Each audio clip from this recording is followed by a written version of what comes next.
You're listening to the Basketball Lab podcast with your hosts Mark Shannon, Mark Clark, and Marco Corona.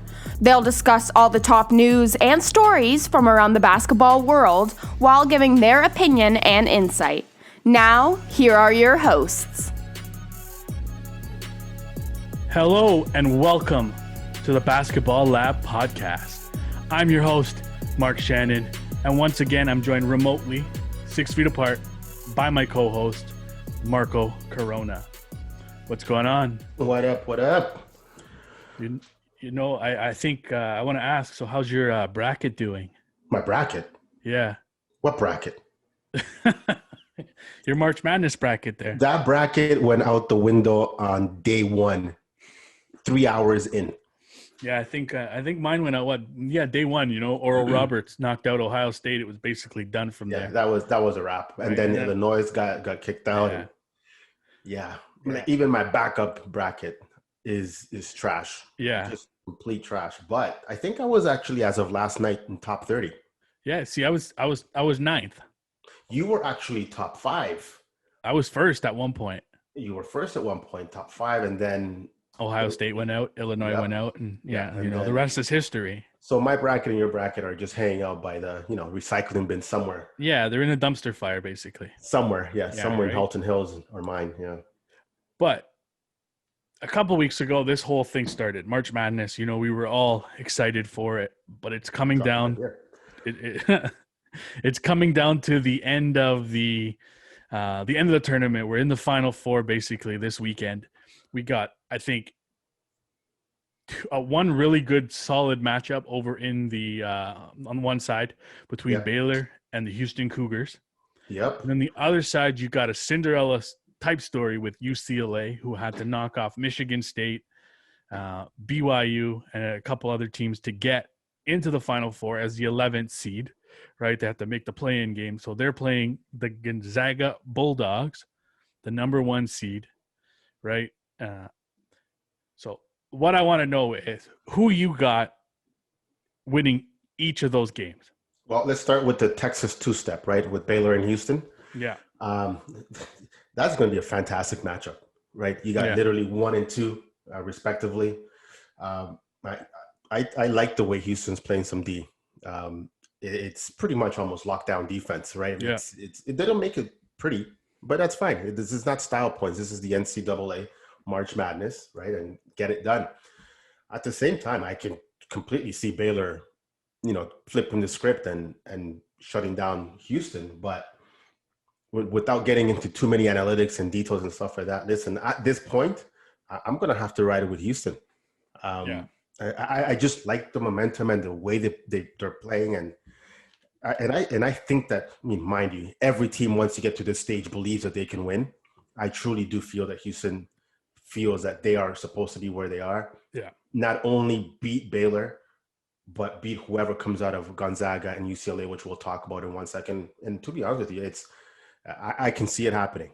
And now, don't judge my thinking here, because based on my bracket that's up somewhere in Halton Hills dumpster fire, will tell you otherwise, that I don't know what the heck I'm talking about. But just the eye test as a basketball fan, what I've seen from Houston, I really like it. Again, if Baylor wins, that's not a knock on Houston. They're going to have to bring their A game. I like the way Houston's rolling right now. Give me Houston. Yeah, I'm going to disagree with you in that. We didn't disagree much when we first did our previews or our selections. That's because we thought we knew what we were talking about. Exactly, right? And then, like I said, yours is in Halton Hills, and mine is at downtown Toronto somewhere by the Heaton Center, right? So, but I got to go with Baylor on this. I think they're just a solid team. I think they got a solid player in Jared Butler. They're good defensively. They get a lot of stops, a lot of steals. So I think this game is going to be a defensive chess match. Yeah. I think both teams are really good defensively. Both can steal. Both can get up the floor. So I'm going to go with Baylor on this one. Jared Butler, Maceo Teague. I got to go with those guys over there. Moving on to the next one. Before we get into who you pick and who you got, we talked about it a couple weeks ago, and you mentioned it. We've said it. They've choked a lot. But Yes. Gonzaga, is this their time? It has to be. Like this is, what did I tell you the other day? If not now, when? Right? This tournament has played beautifully, not only by the way they were seated and in position in their region and their bracket. The path was, I don't want to say easy. There's no such thing as an easy path in this tournament, as we've seen for some teams in this tournament on both sides. And we'll talk about the women's in 1 second. But this has to be the year. And I think that you said it best in our chat the other day too, is this is theirs to lose. I don't understand what else they can do to give this up. I mean, they have been pretty much dominant from day one, right? I think they have one hiccup here and there, but there's no game that has been in doubt with Gonzaga. They're rolling right now. So obviously, I think that you know who I'm picking, but this has to be it, because if it's not now, I don't know if it's ever going to happen. So I'm going to draw your attention to one game. You know, we talked about it a couple podcasts ago, and we did the preview. But I don't know if you remember. Setting me up, right? I don't know if you remember the game from 2006. Remember, I mentioned the guy on the podcast a couple weeks ago, Adam Morrison. Of course I do. We talked about this. Yes. Right, and he was sitting on the floor crying. Remember the team that they lost to? I don't remember. The UCLA Bruins. Wow. Okay. Right. So basically, you're saying history. Okay. I said, you know, like history could repeat itself in a sense, right? You've got UCLA, Luke Amute, if I can former pronounce Clipper, his name right? properly. Right. Yeah. Former Clipper. You know, he scored with 10 seconds left to knock them out, right? That was 2006. Yeah. UCLA has looked good. I'm not going to take Gonzaga. I mean, Gonzaga has looked dominant in every single game they've played. Yep. Drew Tim has looked an absolute beast out there. You know, they have the three-headed monster in Suggs, Kispert, and Tim. UCLA has looked good, though. I'm not going to – I can't sit here and question UCLA. They look good against BYU. They look good in their last game as well, knocking off Michigan. So, but I'm going to go with Gonzaga on my pick. I think they're just too strong of a team. I think this year we don't see a repeat of 2006. I think Gonzaga takes the victory. But there's another factor here that's on the line, and as you get closer to the prize, the pressure becomes greater. And the other factor you didn't mention, and I'm sure that you obviously, I know it's obvious, but it's the undefeated season on the line here. Yeah. Right. And let's not forget. Listen, anybody who says that they don't pay attention to this stuff and they're just playing, that's a lie. That's all bullshit. Stop it. Mm-hmm. Everybody, these guys, what do you see after every game when they win? Every kid with the phone, right? Exactly. Taking selfies and pictures and this and that. I'm not knocking anybody who has a phone. Clearly, I have mine here in front of me. These guys are all in tune in what's going on, right? And again, I said this earlier when the tournament started, and this will tie into UCLA and how they're playing, is adversity makes you do things that you're not used to doing. And we have not seen Gonzaga go through some sort of adversity yet, right? There have been stretches here and there, but nothing over the stretch from, 40, the entire totality of a game that they have, that you've said, okay, they're beatable, right? So what happens when UCLA is up 3 with 2 minutes left? And it's funny because we saw that against Michigan in the last game, right? Example. We saw that in the game last day. Michigan got down, and it kind of was like, oh, well, what the hell do we do? Mm-hmm. We're like, you've said it before. You got to get that gut punch, especially when it comes into March Madness. Getting a punch in the net, punch in the throat, or punched in the gut. Or the nuts. Right, or in the nuts, whatever it is. You can use it any which way, but you need that. And Gonzaga really hasn't had that. I mean, let's be real. They dominated USC. They absolutely dominated Mobley, the Mobley brothers in USC, right? Yeah. There's no questioning that. I think they've basically rolled through every opponent they've played so far in the tournament. I don't think anybody's going to question that. Is there any sort of thing that you could see UCLA pulling off the upset here? They got it. First of all, they got to keep it close. They got to keep it close as long as they can through halftime. Stay within 3 or 4 possessions if they're behind. And by that, I mean, because in basketball, the pendulum can swing at any given time, right? We can see that it's the NBA game versus the NCAA game. Although it's a game of runs, the momentum can shift, and then you can feel the literal pressure in the arena, in the stadium. What can they do to slow down Gonzaga? Just throw everything at them. Give them different looks. There's going to have to be a game plan that it's going to throw them off, and that's usually what happens with teams that are rolling, right? They see something that they haven't seen before. Now, again, Gonzaga stacked. I truly do believe that they should win this game. Like, again, at the end of the day, forget all the theories and this and that. They should win this game. I don't want to say handily, but they should win this game.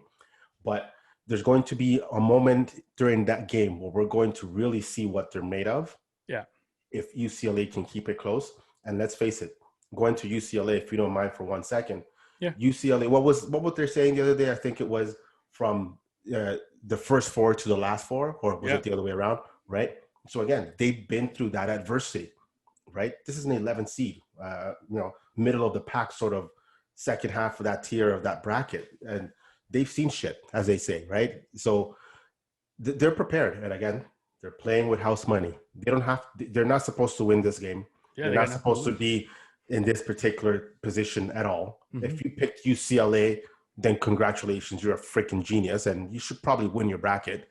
But the fact of the matter is, Gonzaga is the better team, and the better team should win. But what do they say? That's why they play the games, right?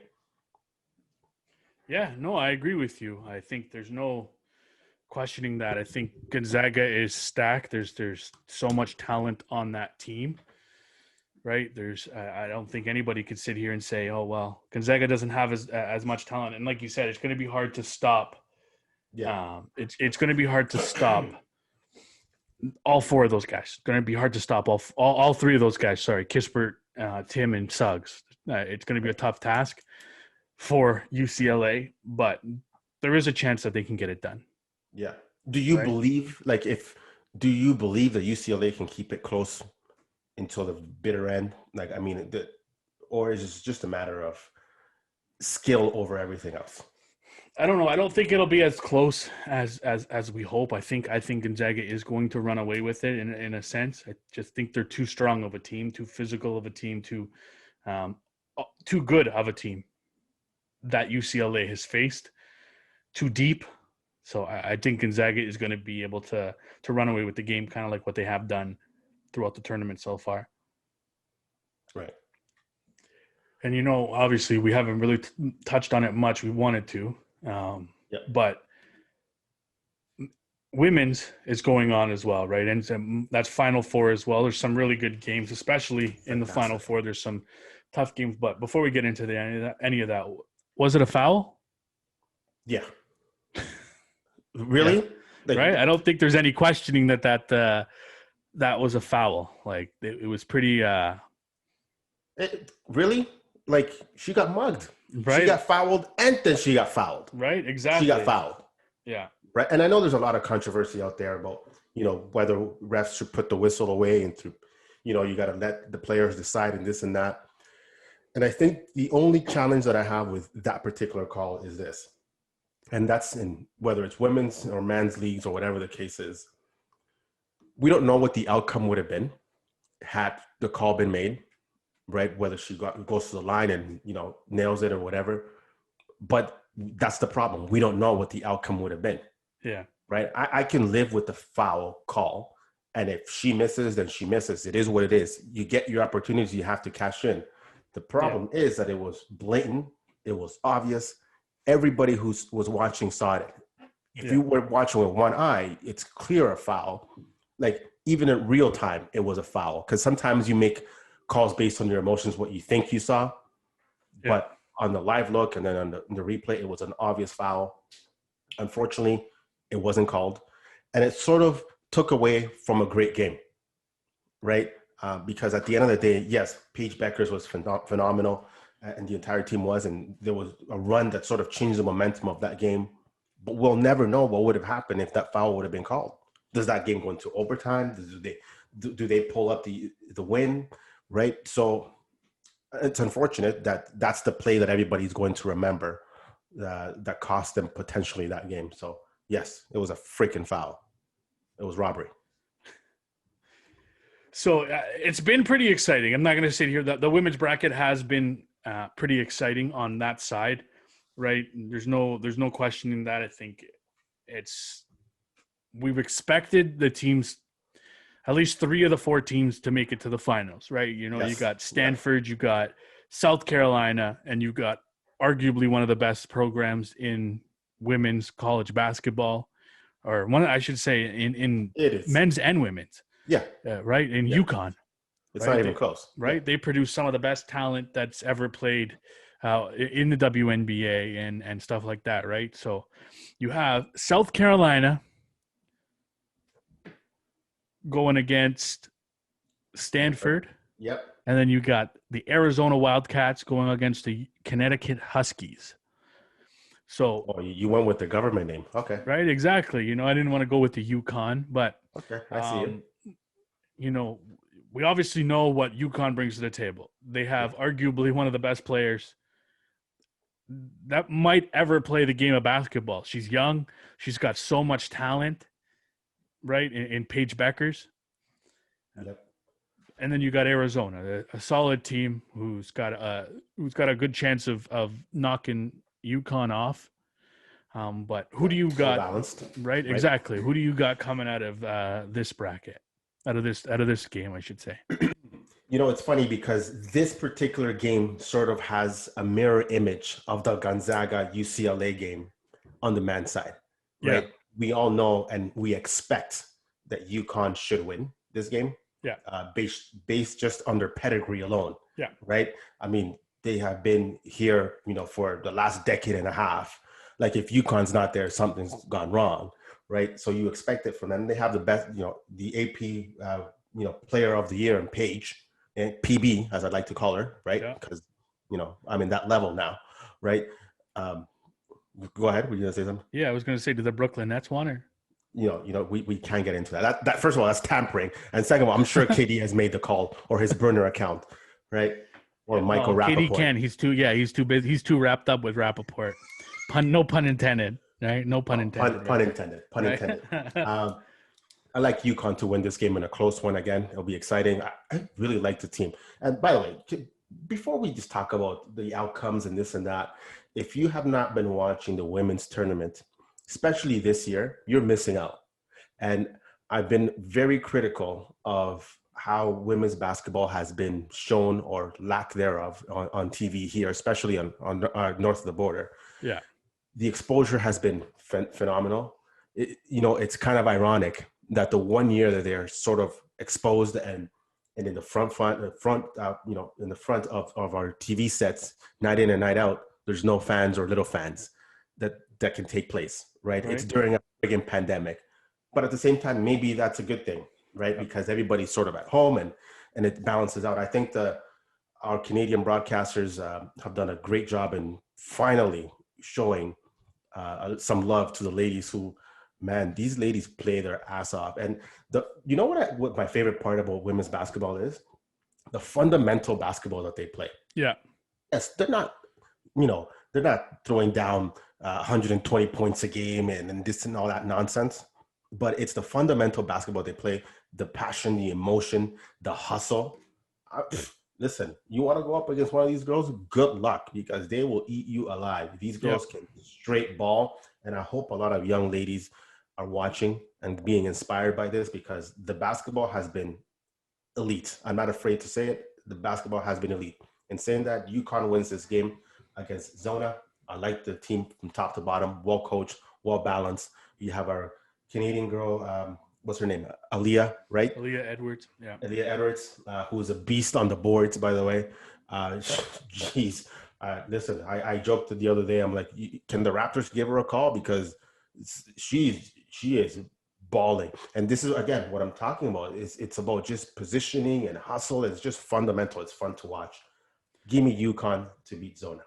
Yeah, I mean, I'm going to go with UConn too. I don't think it's going to be as close as I don't think it's going to be a close game. I think it's going to be a 10 plus point win for UConn. Really? Right? Yeah, I think you got Paige Beckers, you got Leah Edwards. There's a lot of talent on that roster. You have Gino Oriyama as the coach, right? I love me some Gino. Right? Exactly. There's so much.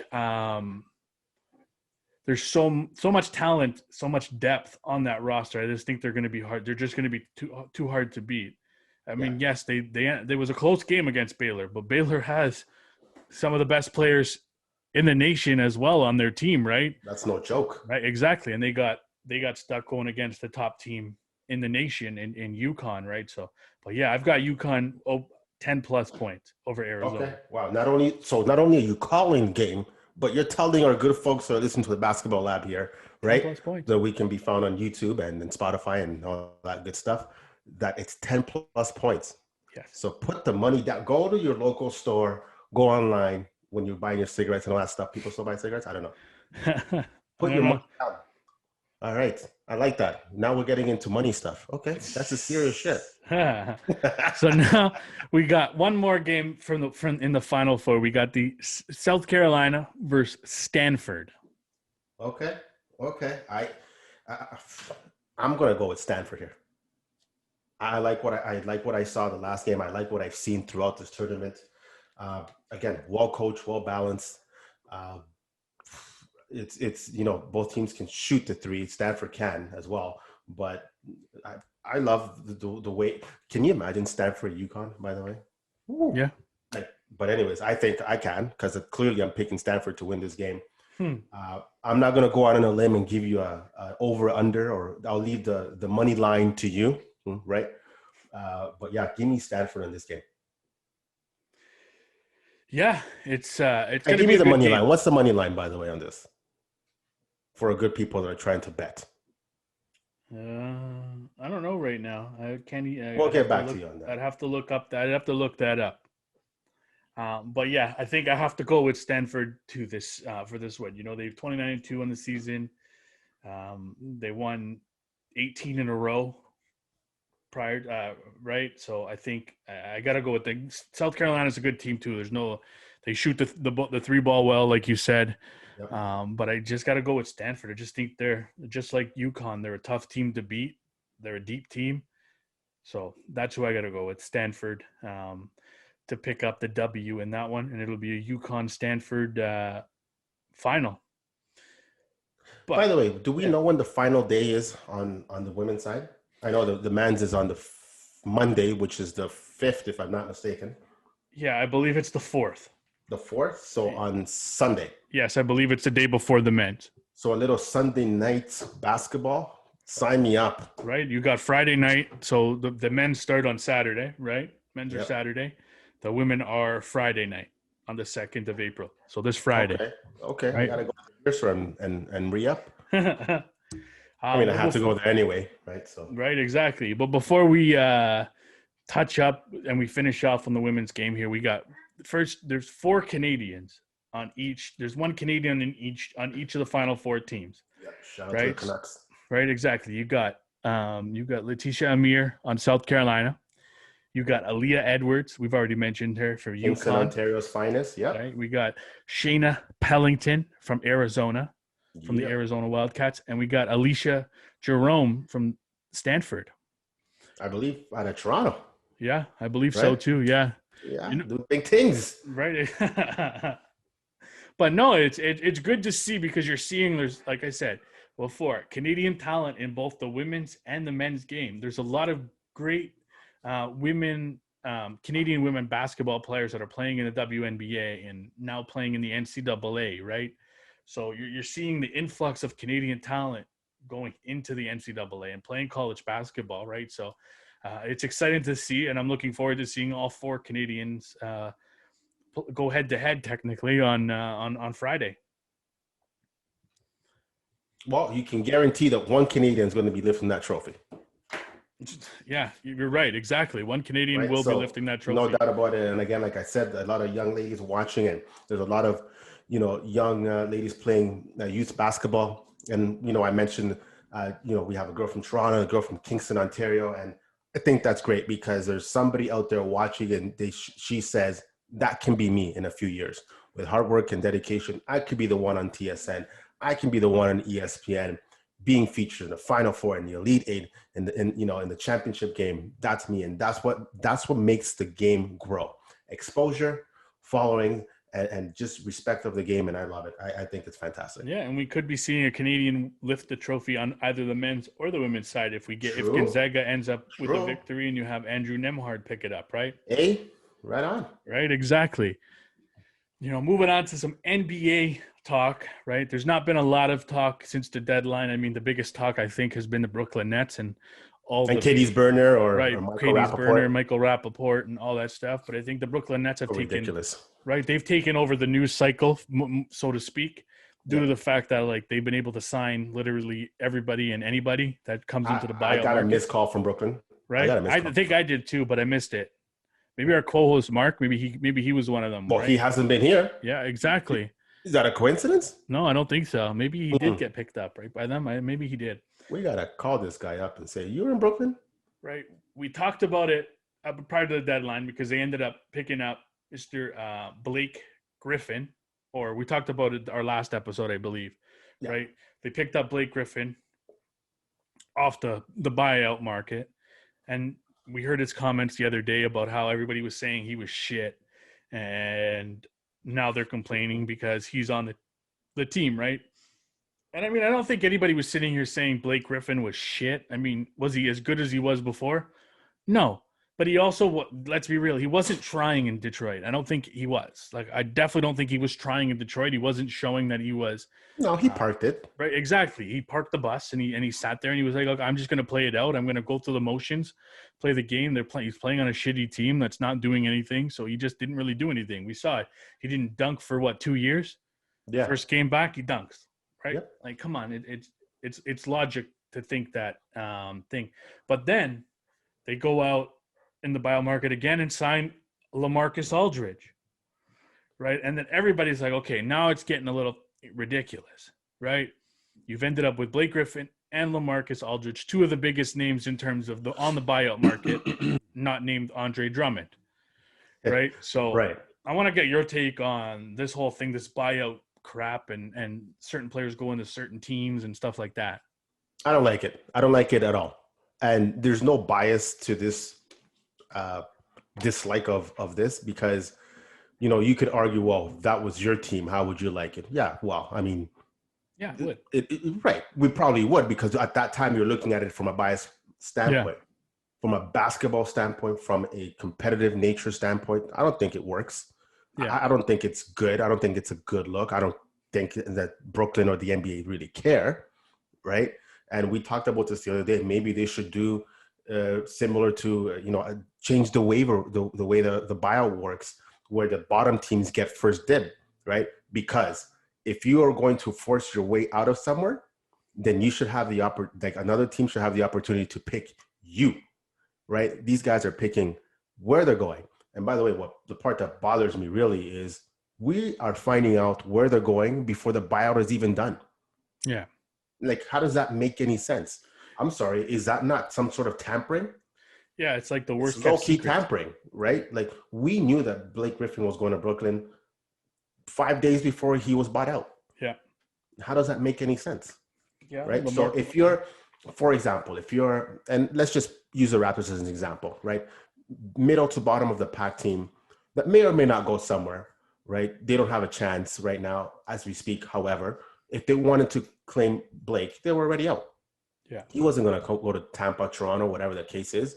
He wasn't going to go to, OKC, or he wasn't going to go to anywhere else. You're going to go to two teams, right? Yeah. And either in the West Coast, well, three really, or in Brooklyn. And Brooklyn seems to be a magnet for buyouts now. And that's what they're doing. I think it's a bad look. I think that the NBA really has to relook at this in some shape or form. I don't know. Does it turn off the casual fan? It might. You and I are still going to watch it. Of course. We kind of big mad, but we're not mad enough to say I'm not ever going to watch it again. Yeah. But it is kind of bullshit that, Brooklyn's getting guys, 10 cents on the dollar, right? It's like, to me, it's like if you're just a casual basketball fan and you watch it when things get heated in the playoffs and whatnot, you're thinking, how do they even afford to do this? Well, they can, because it's costing them 10 cents on the dollar.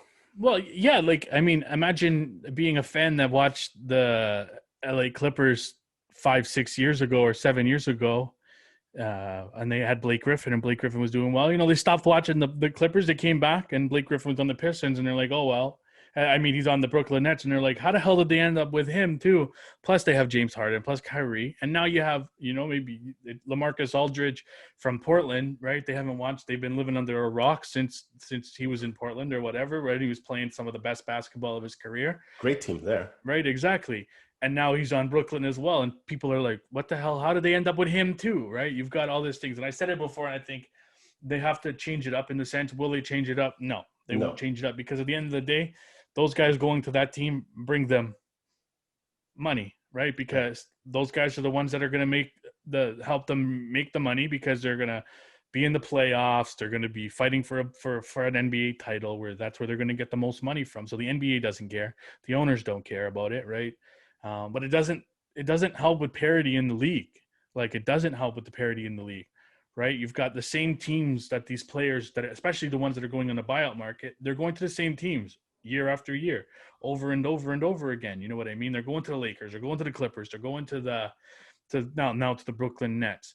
Those teams are the teams that they're going for, and it's getting a little ridiculous in terms of that. I mean, I think they should go to some, like I said, the MLS soccer, what they do with the reallocation list, right? The worst teams get first dibs at a player that's coming back to the MLS, right? If they leave the MLS and come back, they go into a list where, you know what, you get a dib at them if you don't want them.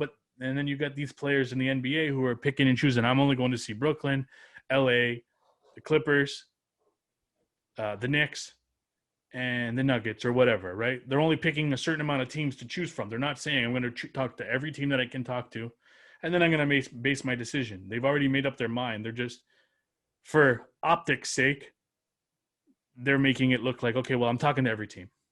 Right. And I really made my choice. There's a flip side to that, right? And unfortunately, there's always a flip side to everything. The system is made that you are free to go wherever you choose to. Yeah. Right. And that's what it is. And I think we saw this from, I think it was Bobby Marks. I think I shared that video with you the other day. Yeah. And he made some valid points, right? Like, you cannot get mad at a guy for being bought out from somewhere, from team A, and choosing where he wants to go, which is team B, in this case, Brooklyn or otherwise, and making a run at his championship. Again, it's the optics of it that he didn't talk about, right? Like, because I'm not like losing sleep over it, because at the end of the day, I'm going to say this with all due respect. LaMarcus Aldridge and Blake Griffin don't move the needle for Brooklyn. Brooklyn was not a 500 team getting Aldridge and Blake on top of their game. No. Right? Brooklyn is a top 2 team in the East, only by standings. I think they're the best team in the East, obviously. Yeah. That just basically are stacking up in case of something happening, blah, blah, blah. And that's fine. If you want to reallocate your depth, then you do so, because what did we see at the beginning of the year when they traded James Harden? Their depth sucks. But at the same time, they pretty much, stack the deck so hard that other teams are going to be like, okay, well, I'm not sure how we match up here. That's their problem to solve. And that's why coaches coach, right? But at the end of the day, right, you should be doing your groundwork at trade deadline, via trade, in the offseason by a free agency or trade. And this buyout nonsense it's a bunch of crap, right? It's like, and by the way, where is Kevin Durant? In Michael Rappaport's DMs. Right? Like, all joking aside, I know he is in Michael Rappaport's DMs somewhere, but Kevin Durant is sitting at home, and I got a text from one of my good friends, Luca, shout out to you, buddy, that's saying, well, Kevin Durant is probably not really that hurt. He's just load management, and he's going to come back soon, ramp up for the playoffs, and be ready to go. You're just stacking the deck, getting all these guys ready to go, and that's it, right? Yeah, because I agree. At one point, I'm like, well, what the hell is Kevin Durant doing, right? And we'll have to have another Kevin Durant conversation for another day, but because I have questions about this legacy thing versus other legacies in the past. I think you know where I'm going with that. But anyways, I don't like it. So I will move off any of this buyout talk, but we'll stay in the Eastern Conference here a little bit. What a difference a month and a half makes, right? Prior to the All-Star break, Toronto Raptors were what, 5th in the Eastern Conference, 2 games Right below at 500. No, they were right at 500. Right at 500, and it's just completely fallen off. Like the wheels have completely fallen off. The train is derailed. The train has gone over the cliff, right? They're basically, they're on an uphill slide with and on a downhill slide, and they can't get traction. They're not. I don't think there's any chance of them coming back or making the playoffs. No. Which goes Which into the I question. said they would regardless, but no. I just think it's too hard. I think it's too hard at this point. There's so much stuff going on, being in Tampa and all that stuff, the trade talks and everything like that. COVID. Exactly. But the question begs, they have their own draft pick this year. Yes. They're right now, I believe, 6th or 7th or 8th in draft order if the season were to end today. As we record, 7. Yep. I mean, obviously, I don't abdicate for it. I've never abdicated for it. I don't like it. But should the Raptors be tanking No. to try and get a better pick, right? No. Agreed. You don't tank. You don't tank because you've done all this groundwork for the last 8 years, and you've sold your fan base on. And I'll get on the fan base in 1 second about being consistent, being winning in and year in and year out. I don't think this team necessarily needs to tank because right now they're not good enough. They're going to do their own, they're going to win their share and they're going to lose their share. But I don't think that guys like Van Vliet, I don't think you could ask guys like Van Vliet, Siakam, Lowry, because he's still on this team, right, to basically take their foot off the gas, right? Yeah. Because then we as fans become hypocrites because we're giving Blake Griffin shit for taking his foot off the gas and then jumping the bandwagon to other teams.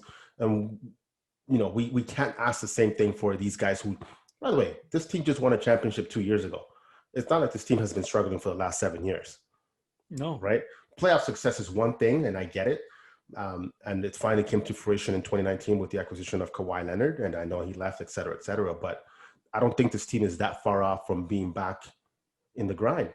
And I said this from day one when we started the podcast this year, that this was going to be a gap year for the Toronto Raptors. Did I believe that they were going to make the playoffs? Yes, I believe I had them 6th, right? Yeah. And I think that that was basically the ceiling, right? But a lot of things have gone wrong. Injuries, COVID, inconsistency from the bench. The bench has been non-existent.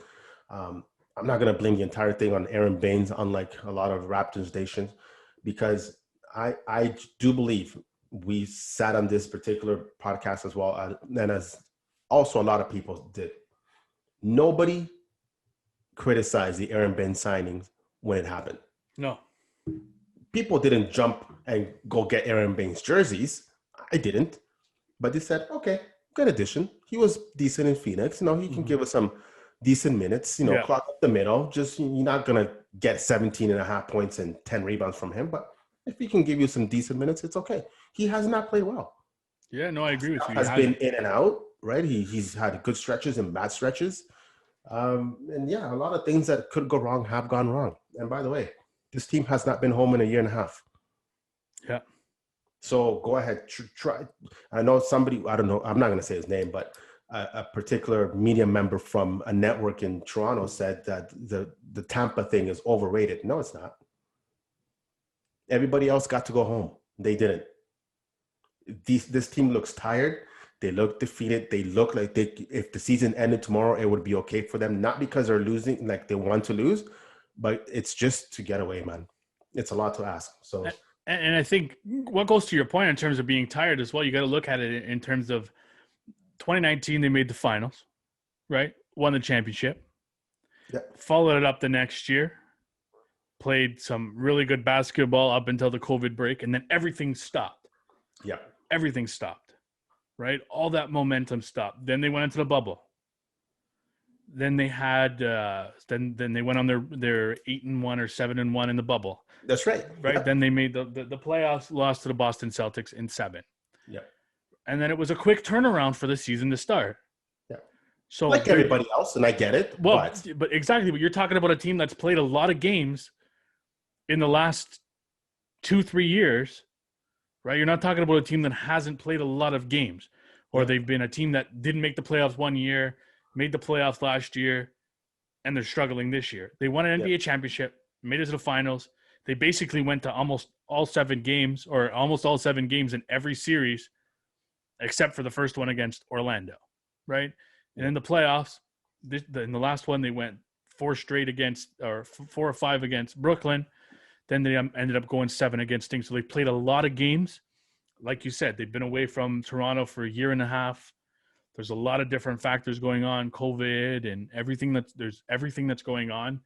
We're not sitting here making excuses for it. No. But if this was the year, if there was a year for the Raptors to say, you know what, let's take a step back.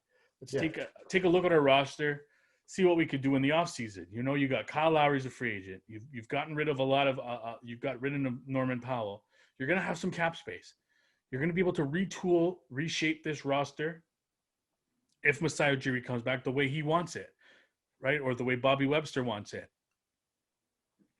So I think at the end of the day, you don't need to tank. I don't think there's no need for it. No, you don't. I really don't. I don't buy into tanking. I'm sorry to interrupt. Like, I don't buy into tanking because there's a certain path that certain franchises have to go through.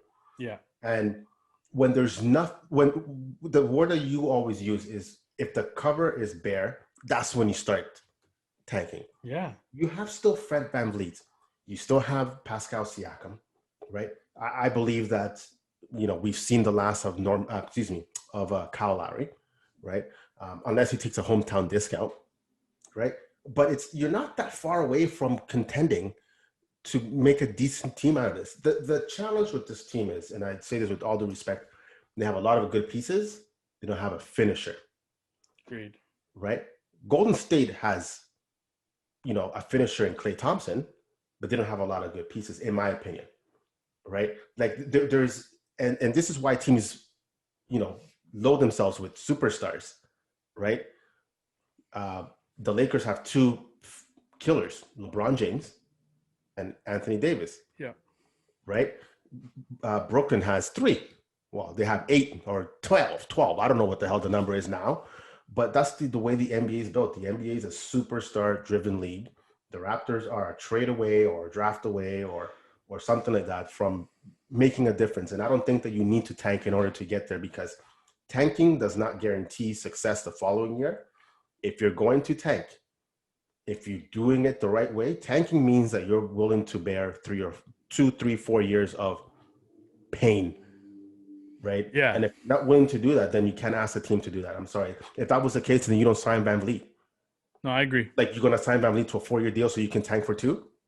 How does that make any sense? No, I agree with you on that. I mean, at the end of the day, I mean, this season, you know what? If not saying tank or whatever, but I mean, if they lose a few more games and they end up with the 3rd or 4th pick, yeah, I'm not going to sit here and say, "Oh my God, this is horrible," right? They're going to end up with a really solid player in either an Evan Mobley, Jalen Green, Kuminga.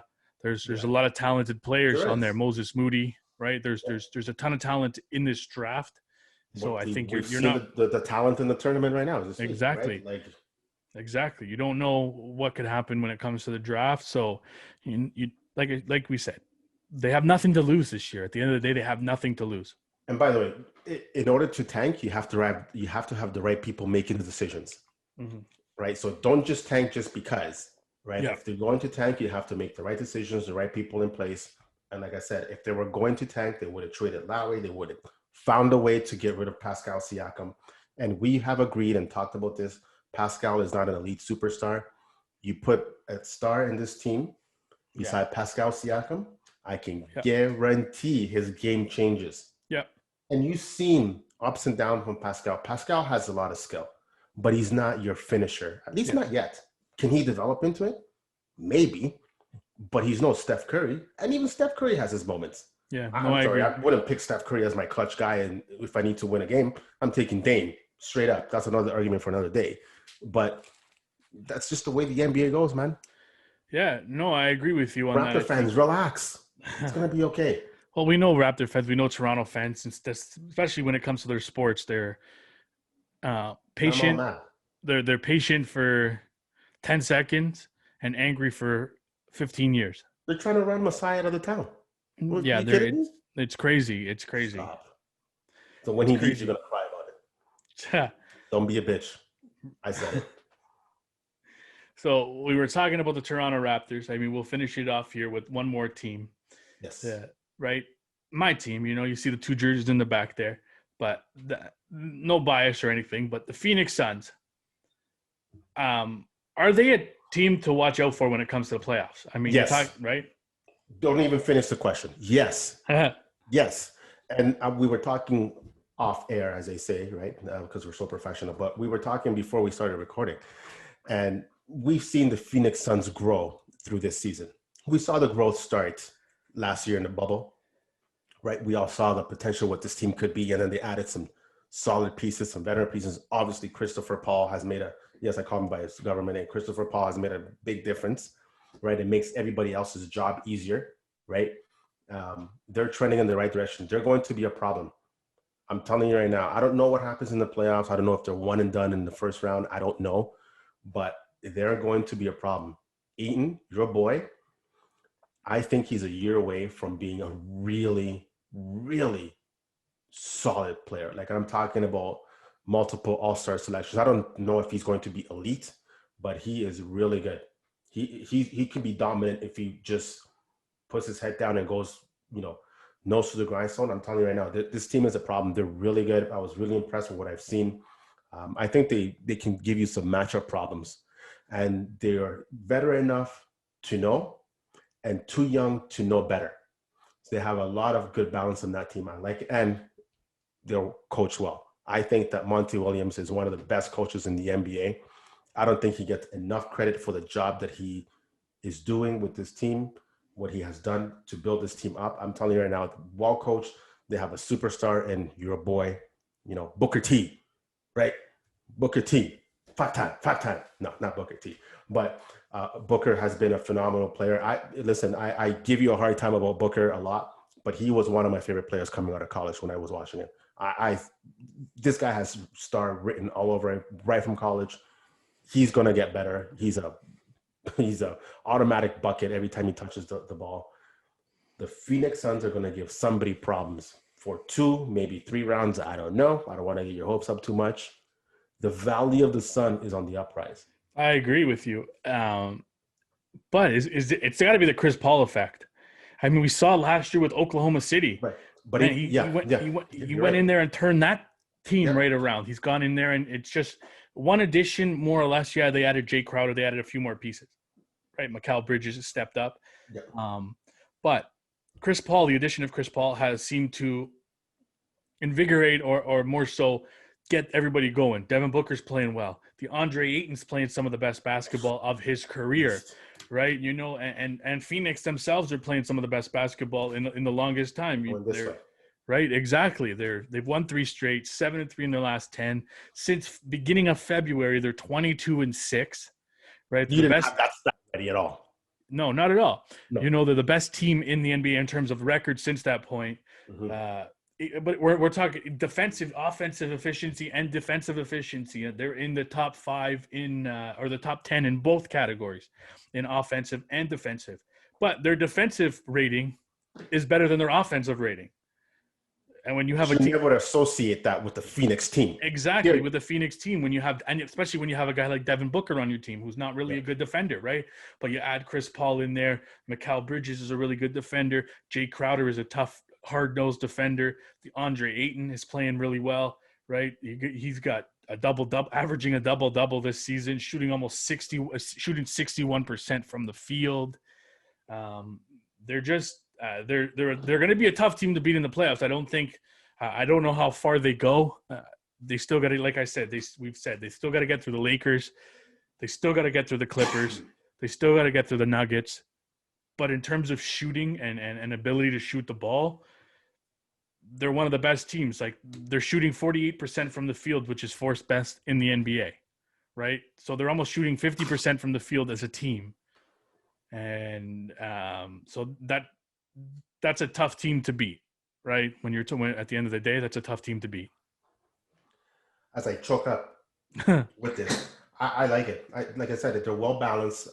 I don't know what the ceiling is for this team yet, but the beauty of it is it's an upwards trajectory. Yeah. Right. Whether, and this can be an upward trajectory even post Chris Paul. We don't know how long Chris Paul is going to play, but the way these guys play and take care of their bodies, Chris Paul can probably play another 5-6 years. We don't know that. Right. By the way, how pissed off are Laker fans that they didn't get Chris Paul back in the day? Anyways, that's up for another podcast. Sorry, too soon. I like it. I really do like it. They're going to be a problem. Yeah. They are where I thought Dallas would be. Yes.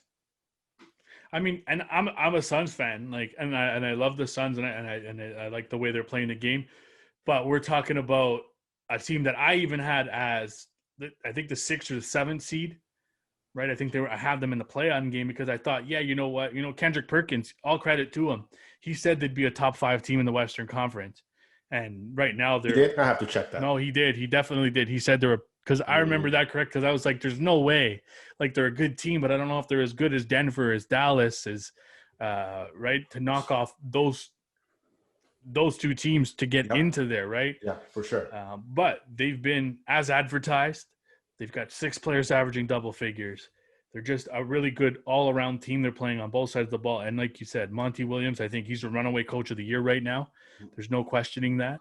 That was my pick for Coach of the Year. Exactly. Yeah. No, I remember that. Just want to throw it out there. I think he's definitely running away with it. No disrespect to Quinn Snyder and Doc Rivers in Philadelphia, but I think Monty Williams is running away with that Coach of the Year honor. I think he's got them playing on both sides of the ball, and he's getting everybody to play. Everybody's playing well. And they're fun to watch. Yeah, they are. They're definitely fun to watch. Win or lose, they are fun to watch. And that's all you ask for, right? No, 100%. Yeah, no, it's great. It's going to be a great stretch run.